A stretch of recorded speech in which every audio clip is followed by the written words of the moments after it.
Assalamualaikum warahmatullahi wabarakatuh. Dalam materi hari ini, Senin tanggal 2 November, ini materinya akan menginjak materi yang akan diulas pada UTS minggu depan. Untuk materi sebelum UTS kemarin, Ibu sudah memberi materi yang kalian dapat dari PPT, yaitu yang pertama adalah materi tentang hemostasis. Kemudian yang kedua tentang pemeriksaan darah. Kemudian yang ketiga tentang kelainan-kelainan darah. Yang pertama hemostasis, yang besok yang kalian pelajari untuk UTS. Yang pertama adalah apa yang Anda ketahui tentang faal hemostasis. Jelas ya, di PPT sudah lengkap. Hemostasis itu adalah suatu fungsi tubuh yang bertujuan untuk mempertahankan bagaimana keenceran darah itu mengalir dalam pembuluh darah sesuai dengan keadaan normal. Kemudian kalian pelajari juga untuk hemostasis itu kalian pelajari juga tentang bagaimana 4 langkah utama dalam proses koagulasinya. Dan yang ketiga, dalam pemeriksaan hemostasis itu apa saja? Misalkan seorang pasien datang dengan keluhan gangguan pembekuan darah atau keluhan mengalami kehilangan darah, maka kalian sebagai analis harus tahu apa yang harus kalian lakukan. Yaitu yang Ibu tanyakan pada soal hemostasis. Jelas ada ya yang di PPT yang pertama, yaitu pemeriksaan laboratorium untuk menunjang penyakit hemostasis. Nanti kalian jelaskan secara singkat, yaitu tentang ada semua ya yang di PPT. Misalkan pemeriksaan hitung trombosit, kemudian tentang anamnesis, yaitu tentang riwayat perdarahan. Kemudian mungkin ada lagi tes khusus, kemudian ada lagi tes untuk pembentukan trombin dan pembentukan fibrinogen. Untuk materi yang hemostasis, kalian pelajari juga tentang kelainan-kelainan penyakit pada hemostasis. Nah, kelainan penyakit pada hemostasis itu yang Ibu terangkan kemarin pada yang topik yang kedua, itu adalah tentang penyakit ITP. Kemudian ada lagi penyakit hemofilia A. Kemudian yang ketiga penyakit hemofilia B. Untuk ITP itu bukan singkatannya ya. Kalian misalkan ada kisi, ini saya beri kisi-kisinya sebelum materi, biar besok UTS kalian bisa mengerjakan dengan lancar. Atau kalian buat ringkasan ya. ITP itu adalah penyakit apa? Kalian buat ringkasan. Hemofilia itu penyakit apa? Hemofilia sendiri itu ada dua, hemofilia A sama hemofilia B.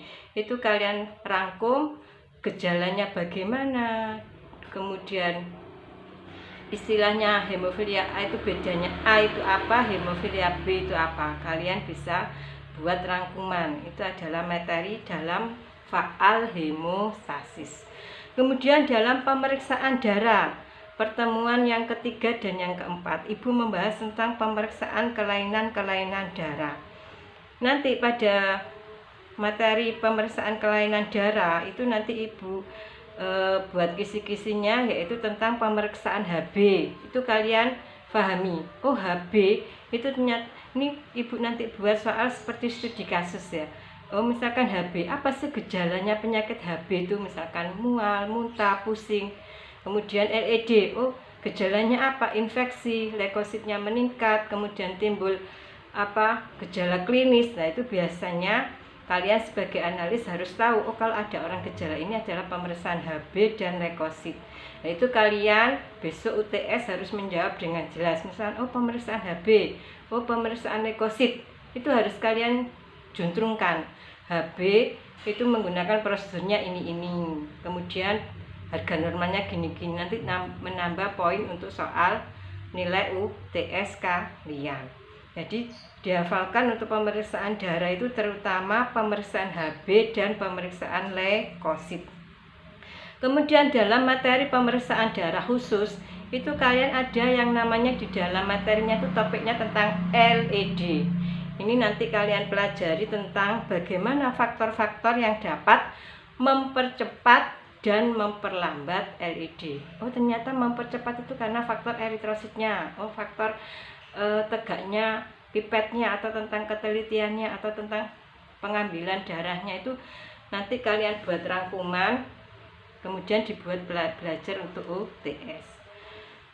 Kemudian untuk kelainan-kelainan darah, kalian pelajari tentang yang pertama adalah anemia karena gangguan pembentukan eritrosit. Anemia karena pembentukan eritrosit, gangguannya itu ada berapa, Mbak?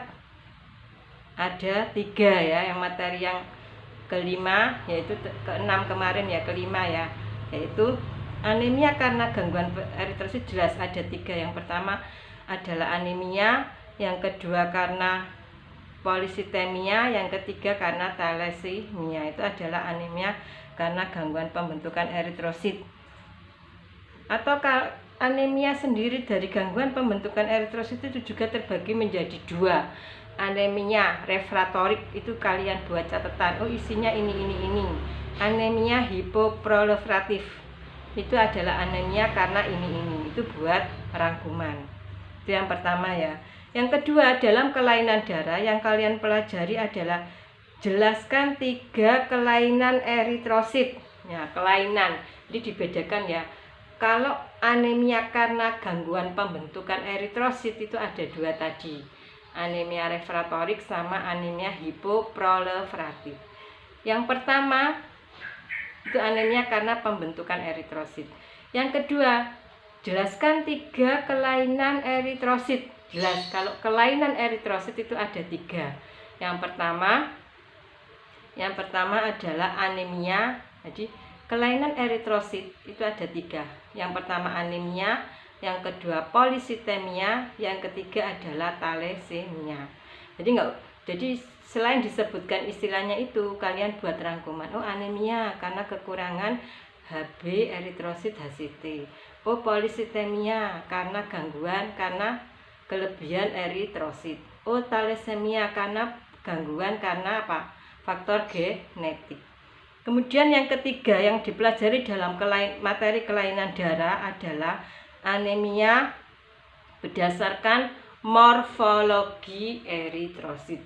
Untuk kelainan anemia berdasarkan morfologi eritrosit itu ada berapa, Mbak? Ada 3 ya.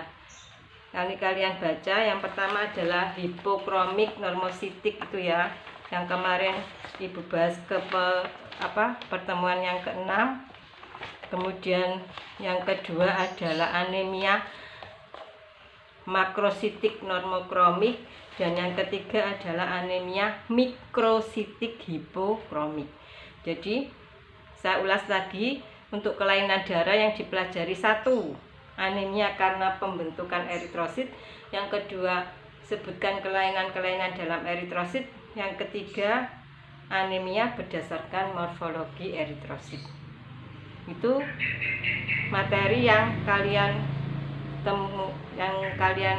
pelajari, atau materi itu yang kalian buat ringkasan untuk UTS kemarin. Mungkin lebih jelasnya nanti saya kasih tik-tikan ya, atau saya Ibu kirim ke WA dari tadi yang Ibu rangkum. Nanti Ibu ulas lagi, saya berikan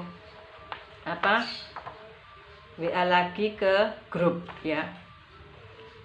Mohon dipelajari. Untuk UTS hematologi kemungkinan harinya hari Rabu ya, karena hematologi itu kalian mendapatkan 2 SKS, maka soal isinya itu ada sekitar 7-8. Nanti materinya ini UTS-nya kalian menggunakan Google Form. Jadi diusahakan UTS yang kalian kerjakan besok menggunakan Google Form semua. Jadi nggak usah pakai tulis. Yang tahun kemarin kan tulis kertas terus dikirim ke email ya. Nanti saya kirim lewat WA apa saja yang kalian pelajari untuk UTS. Ya, untuk materi hari Senin ini videonya saya akhiri. Selamat belajar. Mungkin ada yang tanya, silakan lewat WA grup ya. Saya akhiri. Wassalamualaikum warahmatullahi wabarakatuh.